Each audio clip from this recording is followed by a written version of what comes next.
Kajol, congratulations on that win. But first of all, we've got to talk about what happened when Upset lived up to his name, came in, got that pentakill, because I was not expecting you guys to stay afloat, but you did. So how? Well, it was quite a shocker. I didn't even realize he got a penta until I died. Like I was like, wait, what? He got a penta? And then it was quite nerve-wracking because he got 5 kills in one fight. So obviously the Kai'Sa was really fed, which was kind of their win condition. So that kind of sucked. But I mean, we misplayed the fight a bit, but everyone was like, okay, we can stay calm. It's just one person, right? We just have to kill him, and then the team fights won. So yeah, we played it well afterwards, but it was quite shocking. Yeah. And talking of team fights, actually, I did read quite an interesting interview with you on the Red Bull website this week, where you talked about how it feels like in the past it's been you and Expect playing together and the other team doing the rest of the team, sorry, I should say, doing their own thing. So how did you actually pull the team back together? Because it looked like a different Excel this week. Yeah, throughout practice the last week and 2 weeks, we've been trying to play more as a team together, like communications really well, and we've been practicing these kind of strong team fight comps, which you saw last week, which is needed for everyone to be on the same page. So once we started playing this, it was easier to synergize together, whereas in the first couple of weeks, it was just me and Expect like talking to each other, playing our own game. But now it feels a lot more like a team, and I think Mystiques has played really well this game. And talk to me about Mystique's performance, because it's his first appearance on the LEC stage, and he did brilliantly. Yeah, so we have a 10-man roster, and he was performing really well in scrims. And in the scrims, yeah, he was playing really good. And it's his first LCS game, but yeah, I think he played really, really well. Like, his communication was great, and it was quite shocking how well he played. Now, you have just upset one team. You're going to potentially upset Fnatic tomorrow. And although you guys are not going to make playoffs, you can stop other teams getting there, can't you? Yeah, that's essentially our position now. It's like, we're just here to stop teams getting to playoffs, and we're like the gatekeepers. You have to get through us to get to playoffs in a sense. So it's quite a fun position, but it kind of sucks to be out of playoffs. Well, does it not feel good, though, to potentially make some teams cry? I mean, it feels great to win, but like deep down inside, it's like, well, we can't really play for playoffs anymore, so that kind of sucks. But yeah, it feels great to win regardless. Well, Kajol, thank you so much for talking to me, and congratulations on this win. Let's head back to Alex and the analysts.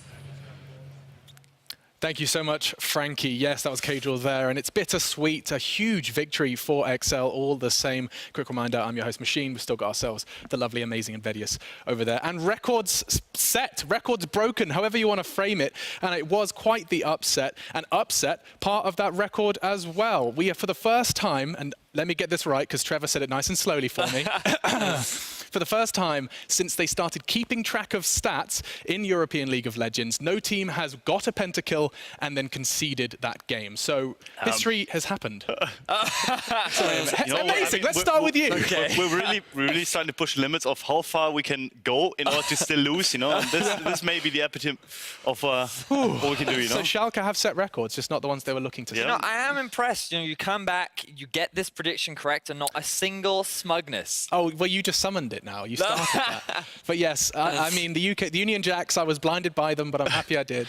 Well, they certainly had a great performance today. But we have to get into our next matchup, which is Origen versus SK, which is one I'm really excited about. I just want to get away from your smugness. Yeah, you're not I smiled, my bad. Anyway, we do have ourselves a juicy matchup, and it is Origen taking on none other than SK Gaming. Now, interestingly enough, both teams took down G2, and both teams are now battling for survival in order to get to those playoffs. So, gents, where do we start this conversation? You know, are we going to start focusing on the likes of Origen? I mean, these guys, I'm very interested. You've been telling me a lot about them coming into this. This is a team that's been putting in the hard graft and play what seems to be clinical League of Legends. Yeah, exactly that, Machine. The interesting thing about Origen is their style is very controlled, very patient, but also very solid.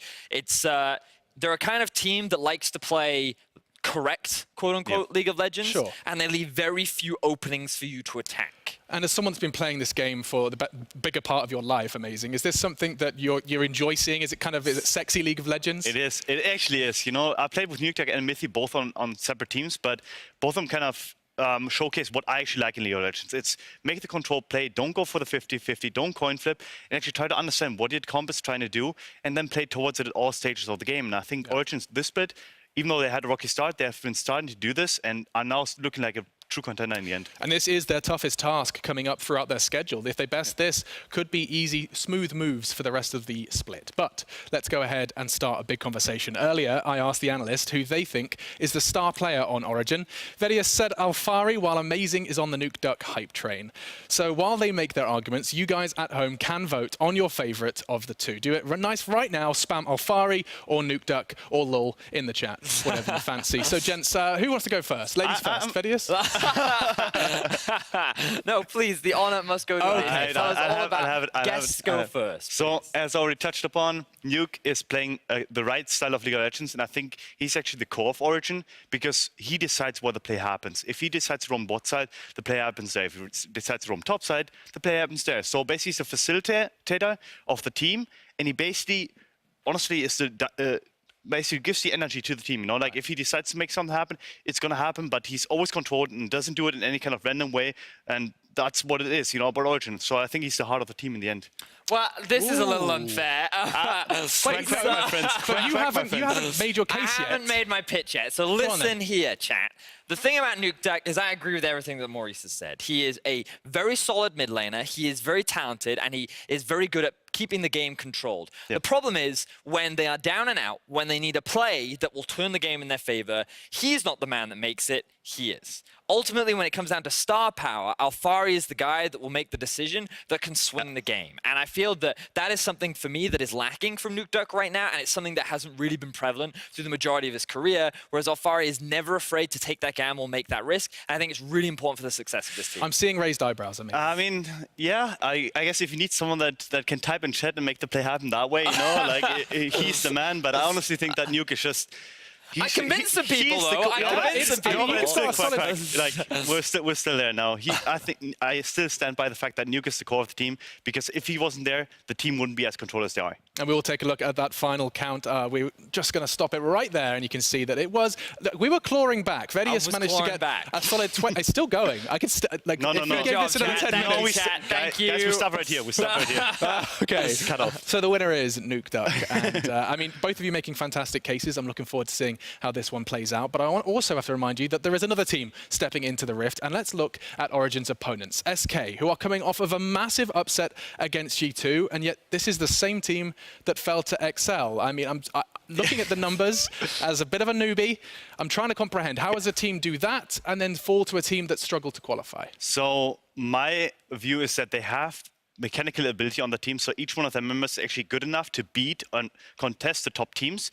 But they honestly have zero game plan, and like, I don't want to say this, but they basically have zero brain in the game, you know? So basically they just make random plays, they coin flip everywhere, and if it works, they will beat the top teams because they can sustain that lead, right? But bottom two teams, they are born in the dark, you know, they have been molded by it, and they're basically coin flip every single day, you know? So they can kind of outsmart SK in certain situations to basically make that coin flip turn into their favor. So it's just strategy is where that weakness, that Achilles heel of SK. I would best describe them as a team like in CSGO that would be really good at landing those shots, but would also juggle grenades and would think to themselves that this was a pretty cool party. FaZe Clan. Oh, exactly. Great, we have one of those. There you go. They're very unpredictable, and you never really know what team is going to show up on the day. And they can thwart giants while also lose to the smallest opponents. Well, scene set. An unpredictable wild card of SK going to be taking on the clinical and precise Origin. We'll see if SK can get another big win tonight as we leave it to the casters for picks and bans.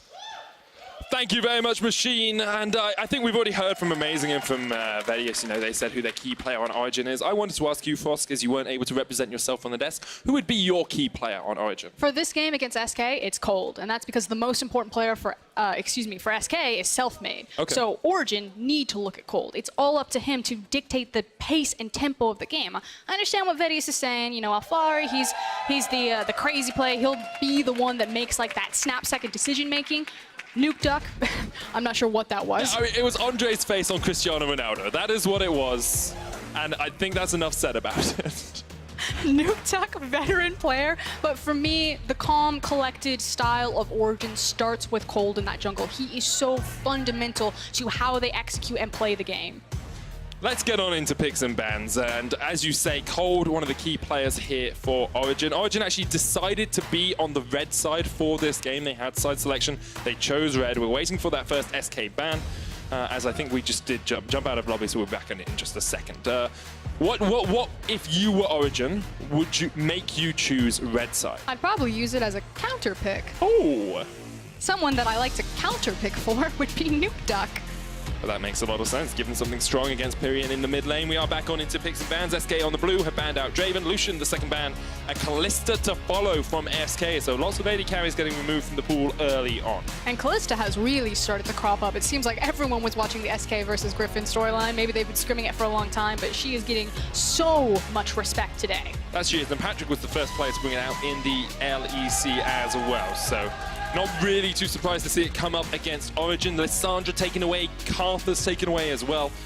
And means that we're looking at things, you know, Jace, Jarvan's still available here. Yeah, and it's going to be one of those two. Now, we've seen teams usually give away the Jarvan and then take the Sejuani so they can kind of match that scaling utility potential as well as early gank access. Both these champions do similar things, but this time around, you know, the gauntlet is thrown down. Do you take the Jace? And if you leave Jace open, clearly Althari has something to counter it. I mean, when we've seen Werlib have strong performances as well, it's been on more tanky top laners, you know, the Sion, the Poppy, that's where he's getting his win. And this is playing chicken. This is saying, do you play the Jace? Because if you don't, you know that it can be flexed between multiple positions on the side of Origen. Well, Jace will be locked in for SK, so the gauntlet has been laid down, it's been picked up by SK, and immediate response is the LeBlanc for Nukeduck in the mid lane. No counter picks here, just going for that very strong, powerful assassin mid laner. Alongside it, the Rek'Sai for Cold. And because of the Lissandra ban, it basically blows open the door for LeBlanc to just take over a game. She doesn't have a lot of champions that can deal with her in the mid lane now. If Pyrian wants to be super safe, maybe he goes towards something like the Oriana and just tries to survive the lane. It's also been kind of his comfort pick that he's gone back to. A matchup I'm not incredibly familiar with is the Corki matchup as well. Hexdrinker. Hexdrinker seems to be pretty strong, so we have seen Pyrian play Corki already once this split. One of the wins that SK got was on that Corki as well. And if he does want to pick it up, it'd have to be here, because you have to think, if you're really concerned about Nukeduck's matchup, you could ban it in second phase. So we'll see, do we prioritize bot lane? Do we try to get Pyrian a matchup that he knows he's going into? Well, that is what is going through SK's mind at the moment, and they are going to go instead towards the Gragas. That's going to be jungle Gragas, you have to think. Maybe the Jace is even being taken in mid into this LeBlanc match. And it feels like with that type of setup, you're looking at a possible Yasuo pickup. So I would expect it to be banned in second rotation here from Origen. It works so well with the Gragas cask. It definitely does. And Yorick going to be locked in straight away for Origen. So that's the top side of the map secured for them. They're actually keeping that counter pick down towards the bottom side. It's still a counter pick, of course, but an AD carry counter, maybe Cassiopeia still on the cards here as well if they want to take that. I'm actually just very surprised that they would wait this long to get firepower into the top side, into the bot side. Tells me that Origen just feel confident enough playing their side lane pressure with Yorick and LeBlanc. They're just like, these are the champions that we want. This is the playstyle that we're doing today. We're not about playing reactive today. We're about, this is our set game plan, and we're going to make sure that we get the pieces to execute it. Well, with the Thresh ban, I think Origen probably looking towards another mid lane ban. It is the Syndra coming out here. A good matchup into the LeBlanc, but Corki's still available for SK. Maybe Origen saying, we don't think that Jace is going top. We think it's going mid instead. Pyrian's got a wealth of options that he can look towards. Corki, Oriana, Yasuo if he really wants to. And we'll keep our eyes on that. SK going to get rid of another support in the form of Galio. If I'm Mithy here, I'm thinking, you know, Alistair's still pretty good. Tahm Kench is okay as well. Even the Morgana, if you want it into that Braum matchup, is a pretty strong pick, and it's all champions Mithy has been relatively comfortable on. I'd like something like a Morgana, I think. Kind of really depends on what Patrick's pickup is going to be. It feels like they might not reveal it yet. Yeah, I think you want a counter pick, right? That is where I would go for the final pick. It is going to be the Tahm Kench, and Crownshot immediately hovers over the Ezreal. Do you think it's going to be something fun like the Nico? See, now you put it in my mind, I can't think of anything else. I've got a one-track mind, Fosk, and as soon as you say Nico, I say, ooh, Pop Blossom down towards that bottom lane. It's a possibility. I wonder how it would work into something like the Ezreal. Ezreal seems a relatively safe AD carry in that matchup, and Nico very much about getting those 3 empowered auto attacks off so that you get the passive on your Shape Splitter, the extra little burst of magic damage. I mean, talking backstage with Vedius, we've just been trying to theorycraft Nico, waiting for it to pop up. We've seen a couple of bans here and there, and he feels strongly that you could just blind pick the Nico. So you wouldn't necessarily have to wait until last pick to bring this one out. Well, if I'm looking at the rest of the picks for Patrick, there's no Draven. Ezreal was taken away from him. No Kalista, no Lucian. Civic, Hogmore, Tristana are the other 3 AD carries he's played this split. We are going to see World get a strong top lane in the form of the Renekton, which means that Jace has always been going towards the mid and will be matching up into the LeBlanc. And I will admit, Sivir would be a lot more disappointing than a Nico pick here, but good scaling proponents on the side of Origen means that the Sivir fits relatively nicely into their team composition. And it makes it really easy for to buy time for Alphari to play a side lane when you have a champion like Sivir, because you can just park her wherever you need that wave clear to be. More often than not, it is in the mid lane. And in tandem with Tahm Kench, what are you supposed to do there? How do you ever engage on it? You're never going to be able to kill that lane. So what we think is Origen going to play up towards that top side through the Yorick, split pushing through Nuke Duck on this LeBlanc as well. SK tried to get an answer with the Gragas and the Renekton. Gives them quite a lot of power up towards top. Don't really expect either of these teams to focus much of their early game down towards the bottom side. Yeah, so again, all eyes for me are always going to be on Cold and Selfmade. Anytime SK and Origen clash here, these junglers are both high impact players. Cold with Rek'Sai is fairly interesting because the last time he pulled out this champion, it was against Vitality, and all Cold did was he just kept the river warded. And he just said, you know, Vitality, they love to gank early. Mowgli's a very aggressive jungler, and all I need to do is track this guy. And my lanes are experienced enough that they'll walk away with the game. And I feel it's a very similar pattern of play here. You know, Cold, he just needs to watch Selfmade. Doesn't need to interact with him. Just make sure that he doesn't get a chance to impact these lanes. Jumping into the third game of the day, it's a very vital one for both these teams. SK want to distinguish themselves from those teams sitting around the bottom of the playoff mark, sitting in that 6th spot. Origen, on the other hand, have been quietly rumbling, quietly working their way towards 2nd place, and a win here would put them in very good stead, actually equalizing their wins with Vitality, with Splice at that 9-win point. So for both these teams, a vital matchup. The question is, who will come out as the victor? We jump onto the Summoner's Rift for the 3rd game today in the LEC. Here we go. Crowd's live today. They're pretty hyped. I can't blame them. Like we are 18 games away from the end of the first ever LEC split. And still, we only have 3 teams locked in or out of playoffs. And one of the teams that does have a lead on kind of their playoff position is Origen. You know, when we're talking about the stakes for this game, it feels like it should mean a lot more for SK because their destiny really hasn't been decided or locked in stone. And it's kind of an interesting cocktail that you have all of these things. You know, SK, legacy organization, very young, inexperienced roster with so much pressure behind them, and probably one of the hardest games that they'll face. It's hard to compete with this hype. They're pretty hyped. Can't blame them. Origen fans coming out of the woodwork. Wonder where they were in the first few weeks when Origen went 1-4. Suddenly, you guys were real quiet those first few weeks for Origen. Yeah, what happened? Oh, nothing? Probably the same place the Schalke fans have gone now. There we go. Let's go. So, let's talk about early jungle pathing. You said Selfmade and Cold are the ones to watch early on. Cold starting on the top side of the map, Selfmade starting down towards the bottom. And again, just the idea of Cold on a champion like Rek'Sai, her ability to track and move through the jungle so quickly using the Tremor Sense, using her tunnels is so good at making sure that enemy junglers can't do anything. And Selfmade being on a champion like Gragas. When you see this Gragas pick in very aggressive regions that shall go unnamed, it means level 2 ganks, level 3 ganks, level 4 ganks. And that's what I really expect from Selfmade when he has so much firepower in all of these lanes. That's a Renekton, that's a Jace, anywhere on the map he wants to attack. Of course, LeBlanc quite hard to gank early on with that distortion, so you can just jump away, but when you use that aggressively, that's when the opportune moment comes to strike now. Krug stun by Selfmade down towards this bottom side. Looks like he's going to go for a normal first clear. Lots of wards already coming out from Origen in the river, as you see, just trying to track where Selfmade is. And in terms of like lane strength and lane power, I think the only really winning matchup I can see across the board is that top side. You know, Renekton should be able to bully out the Yorick early on, in my opinion.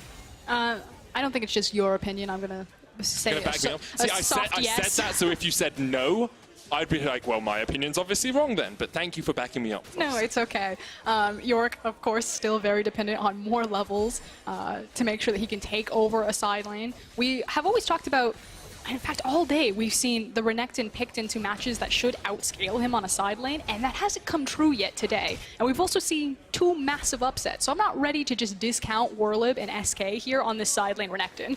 I mean, especially since SK took down G2 last week as well. Like, they're coming off a very, very high against G2 and now looking to repeat that performance against a team some people would say is the 2nd best, maybe the 3rd best in the league on current performance. I mean, you talk to players and you talk to teams, and the response is always, Origen are terrifying. And the reality is that you see 2 games of a team a week, Saturday or Friday and Saturday, and you have to think about all of those scrim blocks and all of the percentage of play that you don't see from a team. You maybe see 5% of what a team's true capabilities are, and yeah, it needs to count on the stage. You need to pick up those wins, but I'm gonna go ahead with the teams here that are rumbling that Origen are terrifying, and if they move into a best of series, they're gonna be that much scarier due to the experience and the versatility that this team has.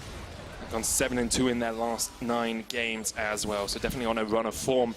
And a lot of that has come through the bottom lane. You know, Patrick has had some very strong performances in the last few weeks. Cold, I mean, basically anyone on this team, you could pick them out and find 2 or 3 games where they really stepped up. But SK, last week against G2, had that stellar performance, especially from Crownshot on the Jinx. He really stepped up to the plate and was counted for his team after a lot of people had doubted him as an AD carry in the league. You know, put him bottom 5, maybe AD carries. And specifically on Ezreal, so it's nice to see that Crownshot kind of feels like he's found his confidence on the LEC stage, going back to the Ezreal, because you keep hearing things. I was talking to Broken Shard, and Broken Shard's like, his Ezreal and scrims is amazing. We just need to translate that onto the main stage. And, you know, Jinx, Xayah, that's something that I trust Crownshot on. His Ezreal, I'm starting to warm up to it a little bit, not quite there yet, but I hear good things. We'll keep our eyes on him. Selfmade with the first back has gone for the Predator boots, as you would expect on the Gragas. Maybe looking for a gank down towards this bottom side. He's going to get his Krugs first. And then there is always that opportunity for a jungle matchup. So the pathing from Selfmade was actually red Krugs into like full clear for his jungle. He did take some time to sit in the side lane while Pyrion was pushed up, if you kind of rewind your map back to that pathing. And what it does is it resets Krug timer very quickly, and Krugs is like the #1 experience camp for junglers. Typically when you have this type of pathing, it's like a rush level 6 type of pathing. Okay. I thought he might use it to rush level 3 and then try for like a cheesy gank, but just didn't have the opportunity in the lanes. So it's just kind of interesting from Selfmade. We'll see what he does if he does reach level 6 in a pretty timely manner. First bit of action on the Rift. I like that side. The fans go wild. Pyrion and Nuke trade with each other. Play-by-play cast. He hits the distortion. Look at that. He's hitting the minion with that cannon form. Oh, he jumps in. Oh, he jumps in though. Pyrion ignited. Is it enough? No, he is level 6 of the minion dying and just about survives. The crowd obviously prophetic in their cheers there, expecting something to happen. And now Selfmade going to come in and clear the wave out here, but Nukeduck with the first little foray in that middle lane. I think Nukeduck thought he had it, because he's sitting on Flash, so he can at least trade Flash for Flash. He's looking at basically one auto attack, and I think Nukeduck was like, my Ignite, he's got this. But I believe, it was a minion that died? Minion died, level up onto Pyrion as well, giving him that little bit of extra health. Well, it happens, you got to judge these things. He's a veteran mid laner. We talk about how strong he is week after week. We had amazing, extol his virtues, sing his praises. Those are the little things that count when you get down to the crunch in the LEC. But now you are playing in a lane where you don't have the Ignite, whereas Pyrion still has access to both his summoner spells, so retain that Flash. Definitely did. Now, as we just scanned down towards this bottom lane, something we haven't talked about a huge amount is the push potential coming out from a Sivir. With the Ricochet, you can just push these waves relatively quickly, and you can already see the tower has taken a couple of plates worth of damage. Pyrion still has the flash here. Cold going to flash in. The chase coming out. Pyrion with the knockback. Hasn't burned his sums. And with the Hex Drinker coming out, will be so safe underneath his tower. And once again, it's a summoner burnt for nothing from Pyrion. Yeah, and I do want to point out the build, the itemization. So we talked, briefly about Corki when we did see the LeBlanc coming out. Corki, one of the answers into LeBlanc, because he can defensively itemize into the Hex Drinker early on to deny a lot of your kill pressure here. Same thing goes for Jace, so you can see Pyrion saved him right there. Selfmade eyeing up this mid lane for a potential gank, but it's going to walk straight across the ward, and Nukeduck still has a flash, so shouldn't really be able to do too much around that mid lane. Both junglers just kind of facing off against each other. You see Cold come in for a gank, then you see Selfmade try and find an avenue of an approach, but neither one really having the impact perhaps they would like in this early game just yet. Oh, hold on. He's waiting for him because he knows he's going to distort in here. He's trying to bait him for another distort. Pyrion going to stay around low. Hex Drinker Still no shield on that. That passive is down, but Nuke Duck is forced back by the wave, and Selfmade just letting his mid laner try and act as a bait. And Nuke Duck is not biting today. Yeah, just getting a better back. So I was trying to take stock of kind of who's won this early game and what's been pretty slow. I'll hold that thought, though. You don't need to. He's okay. You can drop it again. And what I was going to say is that the plate advantage seems to have gone in favor of Origen. You were talking about kind of the push priority that Patrick had on the Sivir, and I think he's got 2 plates. Let me check. Yeah, he's got 2 plates. As a note with the minimap, there's a big 3 on the tower that you can always have a look at if you want to see as a spectator at home. See that blue tower on the side of SK only has a 3 on it, meaning 2 plates have gone down. Fun fact, Medic, I normally wear glasses. Yeah. You see glasses on my face? So that's why I transitioned it from mocking you halfway through my point to advising our audience, because I remembered you usually wear glasses and didn't want to tease you for your short-sightedness. I can't see that number, Medic. Right, it says 3, and that's because 2 plates have already gone down. Patrick just tanking up a Mystic Shot here. Selfmade is around level 6 hit on Crown Shot. Dreams just hit the 6 himself as well. Pyrion coming down, trying to clear out some vision in this river. Maybe looking for a little bit of a 4-man dive down towards the bottom side, but not going to happen. Selfmade goes up again towards the river. All even 9 minutes in. Not too much to talk about. I think that a 4-man dive would be a bit overzealous from SK at this point, especially against Tahm Kench and Sivir. I think more importantly, they were trying to get control over the river. I thought that they might transition that control into Cold's blue buff, which is actually up here. But because they don't know where Cold is, it might just be an assumption. Another gank from Cold, and Pyrion sidesteps it once again. Nuke Duck jumping forth and back. But just getting the chip damage down. Pyrion's done a very good job of absorbing pressure in the mid lane. And as much as you say a 4-man dive would be over-eager, I'm a play-by-play, okay? I like to talk about action. And so far, although this game has been very cerebral and has been very, you know, everyone is thinking a lot and thinking about exactly where they step, and they're trying to read each other, which is great for someone who loves to analyze League of Legends. Someone who likes talking about fights. It's not the best game so far for us. The big win is still, though, in the analytical side of this game, which is that Origen have managed to play around priority. Every time they have priority, every time they have the assured, controlled play, they act on it. So you can see Sivir and Tahm Kench, they're rotating up. Meanwhile, Selfmade, he's trying to force something. He's getting desperate. He's fishing. He's looking for it. Alfari pops the eulogy of the Isles. Walking away from it. Where he fished for it a little bit and then realized there's no lake or river up here, so there's no fish.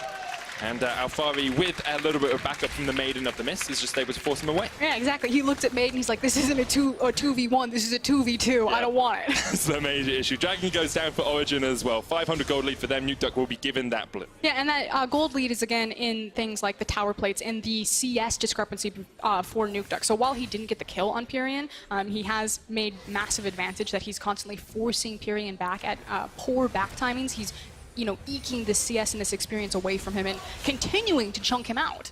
Keeps on just pushing that Jace back out of the lane. Mithy came up here to clear some vision around the Rift Herald. 2 plates going to go down in the top lane as well for Alfari, and that is very good stuff for him. Very good news with a 10 CS lead on the Yorick. He is in a strong spot. And Origen across the board, very happy with how this early game's gone. You have about a 500 gold lead. You had the Dragon down towards the bottom side. Now you have control of the Rift Herald as well. So they are playing around where they want their strong side of the map to be and doing it perfectly. It's a paper cut play style. Origen are just slowly whittling away at SK, making these tiny little advantages on a composition that has a lot of scaling potential in the Sivir and the Yorick. They also have good mid-game bridge points if they want to skirmish around something like a LeBlanc. So as far as Origen's game plan is concerned, they're probably like, this is totally fine. Yeah, we didn't get the kill on Nuke Duck, but we are sitting very happy in everything that's happening in this game. Whereas, again, SK feel like they're getting a little bit desperate. You can see Selfmade is trying to attack the map, but he's just walking into vision every single time and not finding any sort of pressure on these ganks. And this is how Origen have exemplified their playstyle recently. They are slow and steady. They've got the lowest combined kills a minute in their games. They have second lowest kills and deaths at the 15-minute mark. Get it, Patrick! Their gold's even. Crashot's fine. Crashot's fine. You were excited there. I knew he was okay. True Shot Rush comes out as well as Patrick forced away with the on the hunt. Here comes Selfmade with the Predator. Eaten up by Mithy. Mithy dodges away from the explosive cast. Still has the flash as well. Oh! The proc from the Runic Echoes gets the kill. That was a quick turnaround from the crowd. They're like, he's out, he's safe! He wasn't safe. I was so sure he was fine that I was talking about the graphic, never mind the fight. Origen actually going to play up towards that top side. They will look for the Rift Herald themselves. They're going to lose some plates in the bottom side, but they won't lose the tower. Too tanky at the moment for that. Cold claims the Rift Herald. There's a maiden here as well. Maybe even put the Rift Herald down. You've only got 3 plates left on that tower. You could just go for the first tower push. Oh, and that's exactly what they're going to do. Rift Herald is spawned. You're going to get massive bang for your buck out of this push here, especially because it goes into Alphari's pocket. Oh, it's going to be a lot of gold going into Alphari's pocket. Look at his items. What are you supposed to do as Renekton against that? I love it. It's such a smart build path. It's such a smart pick into the Renekton as well. Tower goes down in the top side as the crowd goes mild. And next up, Nukeduck looking for the play in the mid. Pyrion still has the flash. Nukeduck there. Flash away from Pyrion. Cold not able to get the knocker, but he's going to go in with the Void Rush. Row indeed. As Cold will get the kill. Origen answer back to one of their own. And again, it felt like Origen were just sitting in their pocket. They're like, this is totally fine. We're making these incremental gold leads across the map. And suddenly that they strike. They take the Rift Trail. They have no problem trading Mithy's life across the map for that. Excuse me, Patrick's life. Not going to blame the veteran member. Going to blame the newer kid. Oh, we could blame Mithy anyway if we really wanted to. Now, Tower's still alive down here towards the bottom side. Mithy pops the heal so he can switch over to the flash with the unsealed spellbook. Not too surprising. And across the board, Origen still pretty happy with how this game's gone, but SK should be as well. You know, you've got okay scaling in the form of the Ezreal, the Jace. They will do a lot of damage and a lot of poke in the later portion of the game. And if you can avoid full-on team fighting Origen, you actually got a very strong composition as the game does progress. And I want to quickly point at Origen's vision line here. Some of it has started to die out, but they did this against Vitality too. Normally you would expect a team like Origen, who seems to have like this, I'm going to say it, I hate this word, cerebral style of play, that they would force a lot of deep wards and deep vision, but they actually don't. A lot of their vision just sits in the river, and I think it's almost like a combined element of just the experience that this roster has, that they don't need perfect information to you know, maximize their play chances, that, you know, high reward, low risk play style that they like to go for. And I think that's almost only possible with a team like Origen, where the collective experience that you have for the roster is just crazy. Nukeduck dumps back here, Cold there as well, but we've already got Sorcerer's Shoes and the Relic Runic Echoes finished on towards the Gragas. Oh! Cold dodges away. Was it a dodge? It was a dodge, it was a dodge. I mean, it was missed as well, but I always give the benefit of the doubt to the team that did a good thing. And that's what happened here. So Origen get tower in the bottom lane. 600 gold lead for them as well. Let's have a quick look across the items. Iceborne, Gauntlet, Mana Moon stacking up on Crown Shot. Still no first completed item on Patrick, but he will be going towards the Essence Reaver. This is my other thought with Origen's like vision that stays pretty shallow. It's that Deficio walked backstage and he was like, stop feeding before 15 minutes. No one walks into the jungle alone. I mean, that's what used to happen in the Origen games. They have been able to stop that for the moment. Dragon goes down, it's an Inferno, well with the flank, and this is going to be a 5v5. Pyrion on the wrong side of the map, though. And now Origen actually just want to back away. They're popping on the hunt. True Shot Barrage comes out as well. You can see Werb's in the middle of that fight. He's doing a lot of damage, but SK just can't get the chase on. The Maiden is acting as a bouncer and stopping Origen in their tracks. And something that is pretty cool about Origen's composition when they do want to disengage like that is the... Oh! He's dead. Oh, he's done! Nukeduck goes in, gets out. That's another kill for Origen. Great stuff from them. They get the Dragon, second of the game, and a 1,000 gold lead. And then you get cute little plays like that. But what I was saying is that between the Tahm Kench and the Yorick, because we expect this composition to play in 4-1, but when they do play together around objectives like that, their zone control is crazy, and their ability to disengage is pretty nuts. Because you can throw down the baby cage from Yorick, you have the giant maiden in front of you, and then you can just gobble someone up with Tahm Kench. It's actually really hard to ever lock down Origen. They can very quickly run in, grab the objective that they want, grab the tower damage they want, and then disappear into the night. Well, it came in with the teleport here as SK wanted to fight, but they just couldn't get onto the Origen backline. I don't know how you actually crack Origen here. You're dealing with a hyper-mobile LeBlanc, you've got the Spell Shield on Sivir, you have a Tahm Kench and a Yorick. How are you ever supposed to fight into that? Which means that Pyrion on this Jace needs to be ahead of the clock so he's hitting damage, and more so needs to have that long-range poke potential. And the fact that Jace received so much attention, was put so far down, it is sitting on, I think, a single completed item and a defensive item, really hurts SK. I don't actually think he's completed his item. Oh no, he's gone for the Yumu's. He has just finished that one up and has the Hex Drinker as well. But that fight, just not enough stuff from SK. And Origen now putting the pedal to the metal as they push down towards this mid lane tower. Already broken tier 1s in the side lanes.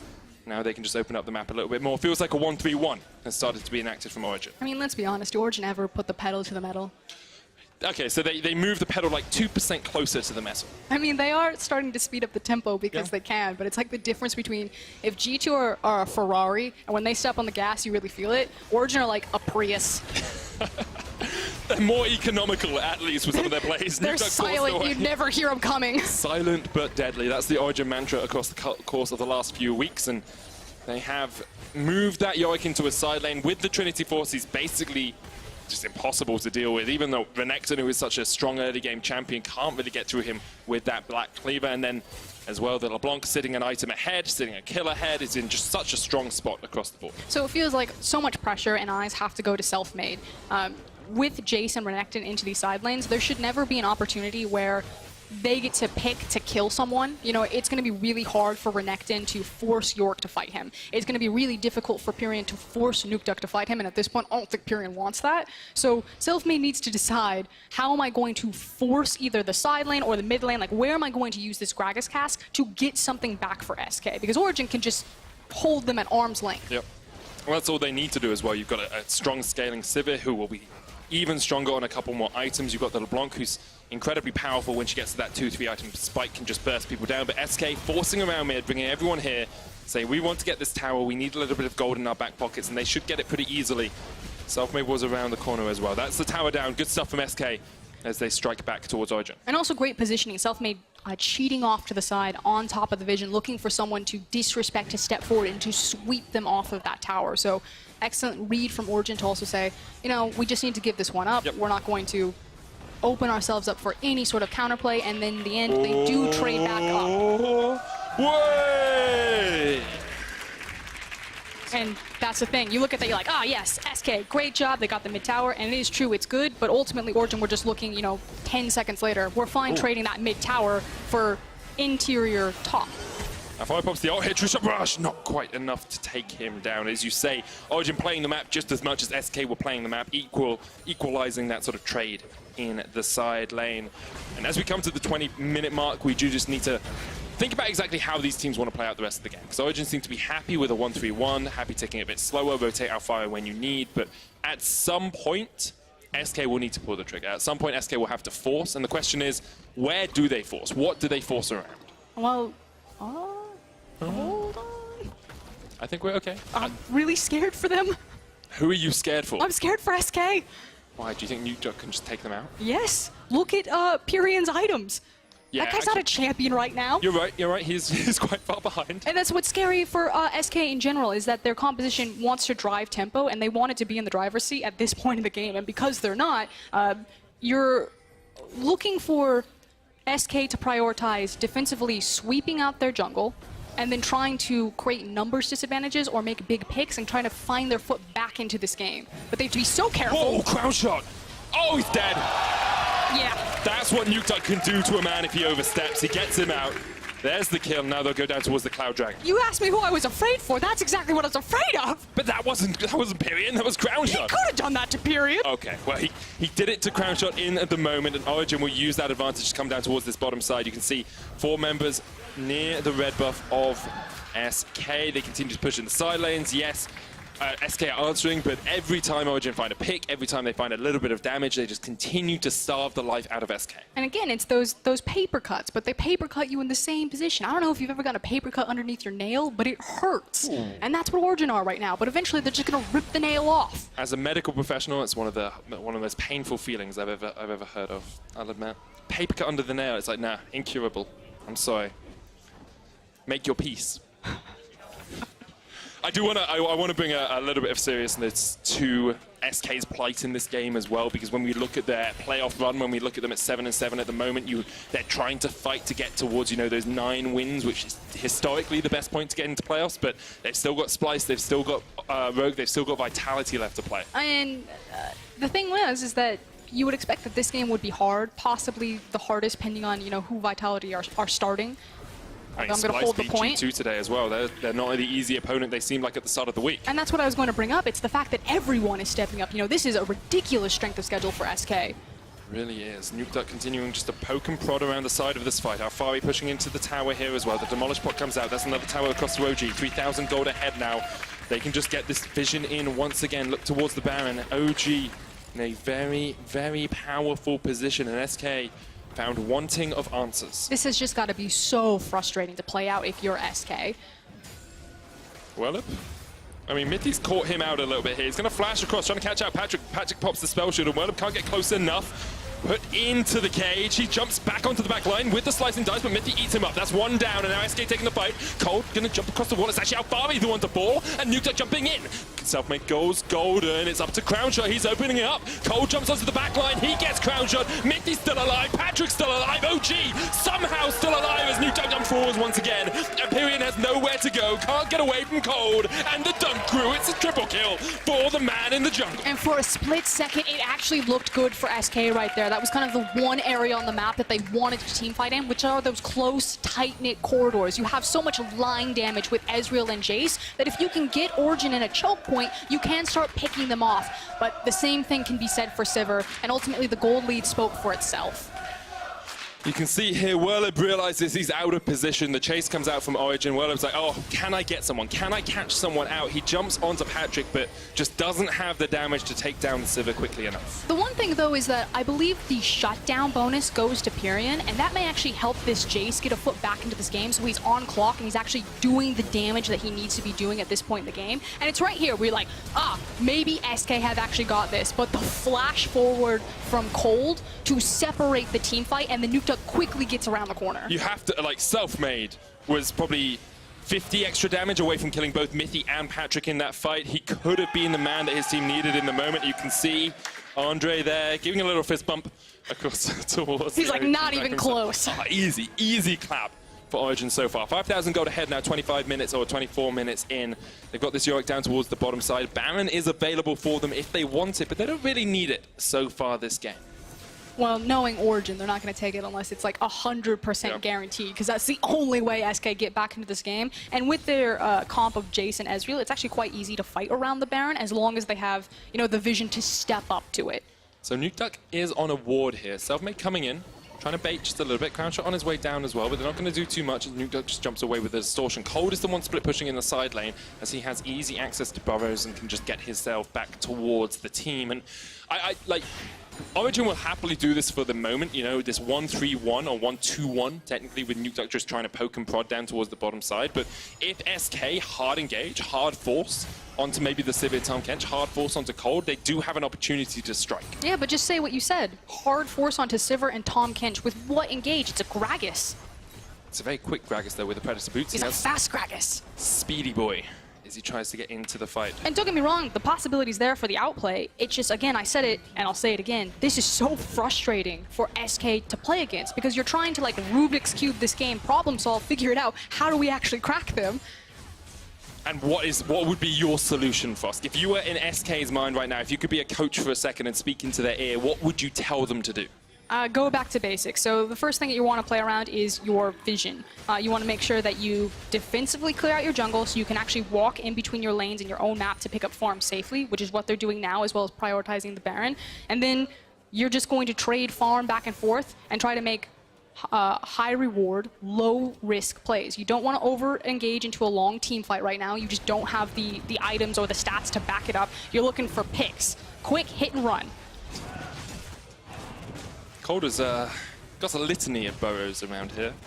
Almost looks like an episode of Stranger Things. Like in the second series where he puts all the burrows around. I've been watching that recently, which is why it came to mind, I'll be honest. It's good. Yeah? Kind of weird, but I'll work with you.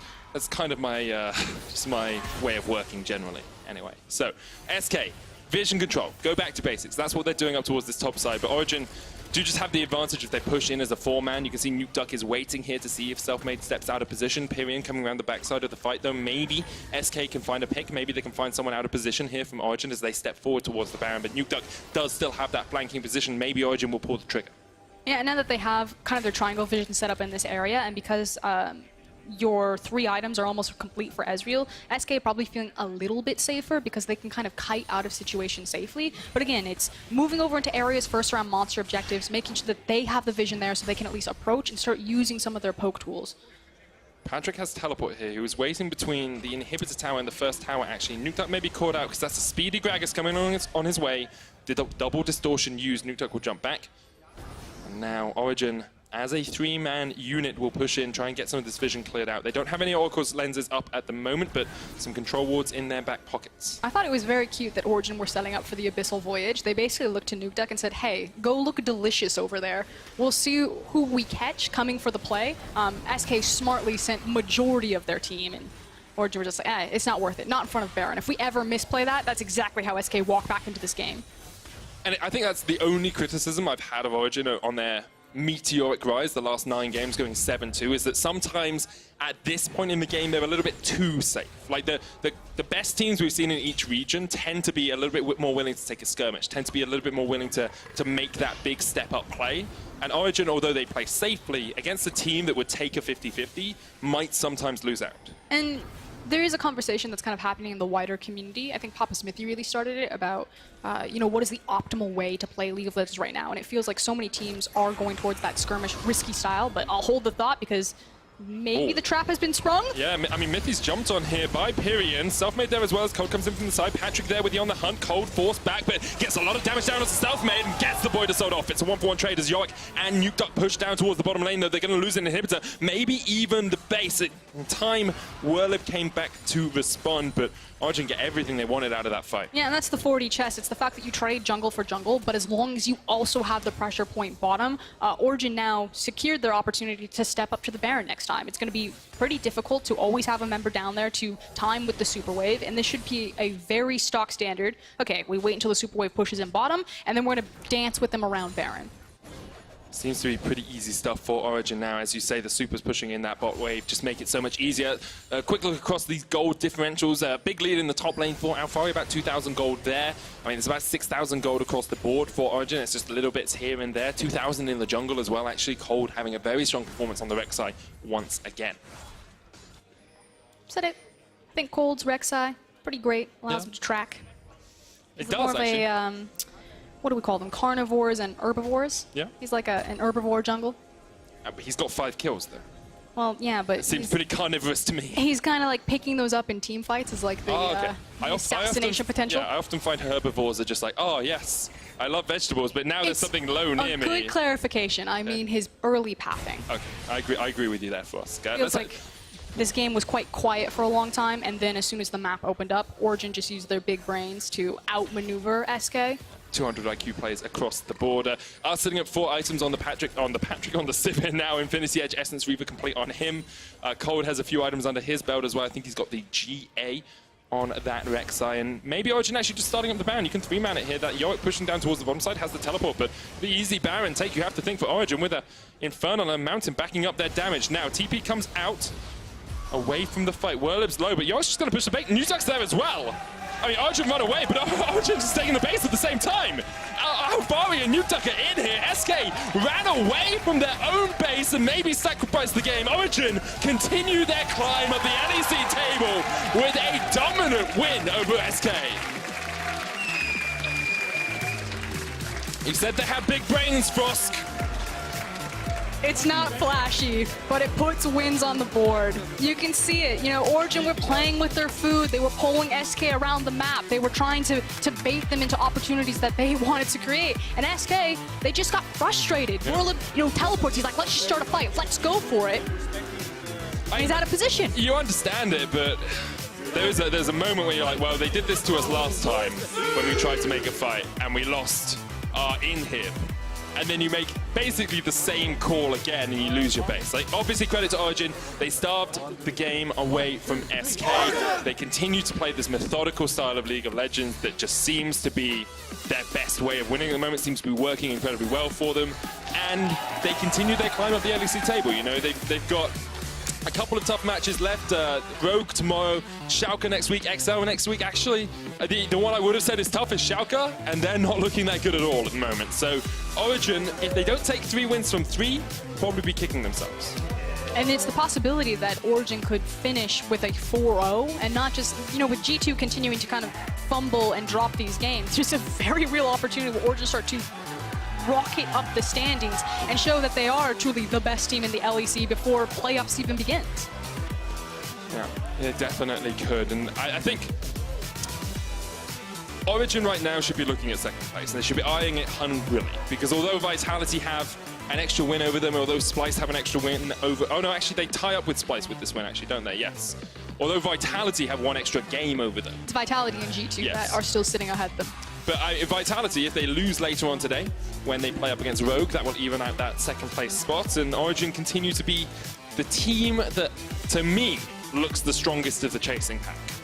But it's kind of back to that conversation that we were talking about. You know, what is the defining style, the superior, optimal way to play the game? Origen, when I look at them, they almost look like a miniature LCK team. You know, this is the style of League of Legends that everyone praised for so long, whereas G2 seemed to be that, you know, rise of LPL, rise of Invictus Gaming, like scrappy skirmish style. So from a holistic level, super exciting to see the LEC with kind of like so many different styles rise to the top. But now I'm curious, you know, who is going to be able to play both that define themselves as the true champion of the league? Or if one style just comes out on top in terms of the 1v1 battle, you know, maybe we see a 5v5 between Origen and G2, and we see which style is just superior. Because if Cold tracks Jankos as well as he tracks Selfmade this game, can Jankos actually make a play? Can Jankos do anything in the early game to really set them up for success? There are so many good signs in the crowd today. I just don't understand why Andre needed to put on Cristiano Ronaldo's body. The guy's a beast anyway. What I was going to say, though, is we were like, you know, Origen this, G2 that. Splice just had a massive upset,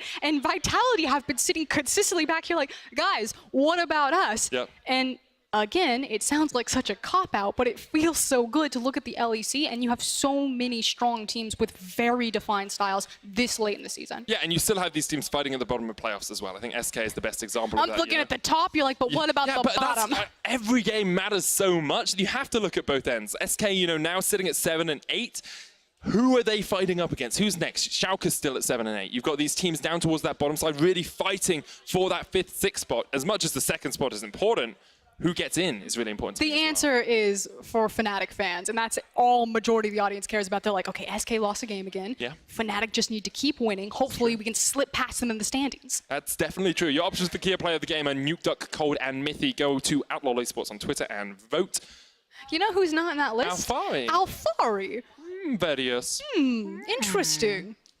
If only I had a detective to tell me why. Oh, that's an entirely different person. I've actually never met Detective the Vedius or Dr. Medius. They're totally different people.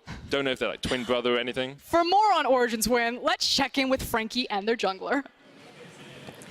I'm here with Cold, and I'm interested in what you thought of SK's draft, because they were focusing that bottom lane. Yeah, I mean, yeah, they put a lot of bans towards Patrick, but I think that's just a strategy that just doesn't really work. He plays pretty much every champion in the game, so I don't think any of us were worried about it. It was just kind of wasted, in my opinion. But I think he's played something like 13 different champions across this split, actually, so he's not someone you can really test in that way. Yeah, I mean, he's so young and talented, and he plays the game all the time. So of course he's gonna have a big champion pool. So yeah, I was a little bit surprised, but I think teams are just trying to look at different ways to target us and see if we are prepared for it. So I think it was all right to try it, but it just doesn't work. Do you feel like SK targeted you differently to the last time you met them? Because it looked really like history repeating itself. I actually think last time we played them, they should have won. They had a big lead on us in the early game, and they just kind of threw the game. I think this time around, we had a better plan, and we knew how to execute the game. So the game was pretty simple. I didn't really feel like they pressured us that much. They were just kind of giving us what we wanted. So. And we definitely learned that you never try and take a team fight with Origen. Every time they came at you when you were tackling that dragon, it all ended in disaster for SK. I actually think they should be winning some of the team fights with their comp, but maybe we just outplayed them. I'll have to rewatch it, but usually we had the control and we had the tempo, so we had the setups on the Drakes, and that kind of gave us an advantage in the fights, I think. Maybe. I sense a little bit of flaming here now, Cold. I do actually need to ask you a question, though, because the thing is about Origen, you're very reliable, you play super safe, and you often win. You've won 8 out of your last 10 games here at the LEC. But can you actually win playoffs without taking any risks? If we can win playoffs, I mean, we will see. We take one game at a time and we play our style, and I think no other team in the league plays the way we do. You say super safe. I think we are more calculated and we like to play smart. Some of the other teams doesn't like to play that smart, hint at a certain top team. but that is what it is. So this is just the way we play, and I think it works for us. Well, I love a gang of geeks, and I think Origen just might fit the bill. But let's head back to Alex and the analysts, because I know they're gagging to break that one down.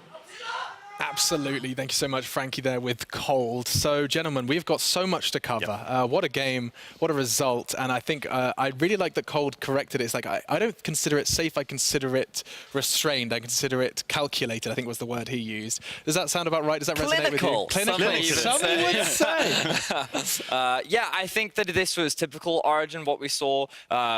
They are a team, we talked about it at the very beginning of the day, where when they make plays, they're kind of looking for those plays that have a 70-80% chance of success. If it's 50-50, they don't feel the need to take the risk, which is why their games seem a little bit slower. But they did some really cool stuff this game, which we're going to talk a little bit later on about. Absolutely. I want to start at the very beginning.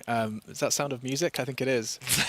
Anyway, let's look at those picks and bans, amazing, because your eyebrows were raised before a single second of gameplay happened. So I actually thought that SK targeted Origen in the right manner. I would have picked a strong 4-1-2 as they did. Basically, Ezreal, Jace, Gragas, Braum, you have a lot of contests, you have a lot of ability to basically like create space for you and your team. And Origen so far has shown like almost like inability to play the 1-3-1 properly, which we're going to come back to later. So it's actually the right way to attack them, but it was the wrong execution given the comp. So for me in this draft, I actually like the fact that I feel SK had a lot of early game options that they could leverage, and I think that's the best way to attack Origen, because when they make these random mistakes in the early game where they just die and they fall behind, as we talked about earlier, they're not the team that will make those gambles. So if you can get a strong arm on the game very early, then it becomes difficult for Origen to find ways back in. And I felt like when you draft things like a Renekton and you have a Jace, you actually have a couple of side lanes that you can play around. But as Cold said in the interview, we didn't really see much pressure coming out from SK in the early game. Right idea, wrong execution. That's the summary of the draft? Love it. I would say so.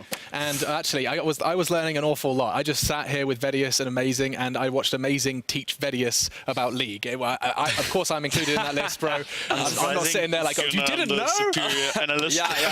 Sorry, remind me of your prediction this game. I'm 0-3 today. I'm 0-3. No, but all seriousness, it was specific to jungling, which I'm not going to fault you for not having your head around. But you were praising the route that Cold was taking, and I'd love you to explain it for the So basically, the route that Cold was taking was basically a controlled route where you're greeding on one side, you're basically taking as many camps as possible, so then you can spend longer time on the opposite side because you don't have to return to the same side as fast again because the camps are not respawning yet. So basically, you don't have any camps to take. On that side, you can spend more time on the other side and basically slow down the game and allow your bot lane especially to just control the pace of the game too, because you're going to sit around them for longer. And I think that helps Origen in general because you want to open up Mithy, you want to allow him to basically just play the game controlled and allow him to roam and open up space later on in the game. That's something they did where they went for Krabs, especially on level 6, level 7, when Mithy was actually comfortable getting out of lane phase. Right. And this gives me a perfect opportunity to talk a little bit about Alfari here, because what you talked about is that the jungler pretty much didn't spend any time around the top side of the map. He did a very greedy kit and allowed him to invest a lot more towards the bot side. And the Renekton into the Yorick matchup is heavily favored for the Renekton early on. So Alfari, in a matchup where he had no support, in a matchup that he's losing, actually ended up coming out ahead in that 1 versus 1. Okay. And actually did very well for himself. He certainly did, and he was a big part of how that game ended. And of course, we'll touch on that. But that was one of the 3 OP players? I don't remember that being a thing. No, but obviously this team fight is going, like this is basically a compilation of NukeTech's kind of solo kills, where he looks for the opportunities as LeBlanc, as he's supposed to, and he basically showcases what the champion can actually do. Every time he sits in a bush, he has a ping bot behind him, basically allowing himself to be in a secret spot where none of the enemy players can predict where he is, and then he goes for the assassination. And it's almost like NukeDuck heard me say that he doesn't make plays or take gambles, and then he locks in LeBlanc, and then he has a fantastic game overall. You got to give credit to the man. He helped build a lot of the early game leads for Origen at the first part of the map, and I think that he definitely had a great game overall. Yeah, and we do actually have that awesome team fight that really did seal the deal. It was the win for Origen around that Mountain Drake, and we can watch that one more time. Can you just walk me through how this, because it looked so good for SK. So the main issue I have with this fight is it's like SK is trying to force something with no real objective to play around it. Origen are kind of in a better position to react to it. Alfari is slightly out of position coming off the flank, but the key thing to note here is we wanted to highlight how good SK is on a mechanical individual level, and keep your eyes on Gragas, keep your eyes on the self-made. He almost wins this fight single-handedly. And if he just had a little bit more damage, if those health bars had been a little bit lower, this could have swung the entire game in favor of SK. And just due to some very good play from the side of Origen and just having that slight mechanical advantage over their opposition allows them to come out on top. But this is the thing about SK that you can never really predict or control. Just look at that picture, though. Now that I'm seeing it in the back, that's actually intense. It's a whole lot of love. And indeed, you know, the topic of the pre-match was Alphari and Nuke Duck. And actually, that's where this conversation is going to be coming to a conclusion, because you threw a word out that neither of us were familiar with. Overloading. Can you give us all a tutorial? Yeah, it is a concept where basically you have two sideliners join on one side and basically then try to kill the enemy sideliner or basically try to take the turret. What that does is basically evades team fights you don't want to take, and you basically make the game more individualistic, where you have the 1v1 matchups, you have the 2v2 matchups, and then you're basically playing a really, really small map instead of big map where basically enemy can contest you around objectives that you're not ready to take yet. So we see this multiple times. We see Origen, Cold, Mythy, Patrick taking vision out of the Nashor. Meanwhile, the duo of Yorick and LeBlanc are pressuring on the bot side of the map, and that means that anytime they basically get to hit turrets, they will take it instantly. And that's how they also ended the game in the end, where Nuke Duck and Alphari basically together looked for the play, and we see it now. Exactly, Maurice. And I love the fact that the moment SK tried to force something, OG immediately punished on the other side. And I think what's really cool for fans, especially at home, is people are so used to like 1-4, 1-3-1. This is effectively a 2-3 strategy, right? 2-3. And it's something that's not commonly seen because the risks you run is you are leaving potentially your 3-man against the 4-man. And if they win that fight, maybe they convert it into a Baron, maybe they convert it into something big. It has to be quick, amazing. Yeah, it has to be really quick, because otherwise it happens what you just said, where they can just force the Nash, and if they force the Nash, you're stuck in a position where you have to utilize your TPs or you have to utilize basically your tempo completely to get back to the Nashor, and that can backfire in a lot of cases. But in this case, it obviously worked out pretty well. And the execution was just perfect as well, because you look at the vision, you look at how they set everything up, everything was done perfectly for Origen, and for anyone wanting to learn more, I would highly recommend you watch this game again. No, absolutely, yeah. Go ahead, rewind it, watch it, because your key player of the game was Nuke Duck. 55% of the votes, though. It was a toss-up, but Nuke Duck does take it with some sexy LeBlanc play and a big win for Origen. That is it for us now. We're going to be going ahead and taking a break, because coming up next, Vitality look to get one step closer to second place as they face off against Rogue. Don't you go anywhere. You overload me. Next up.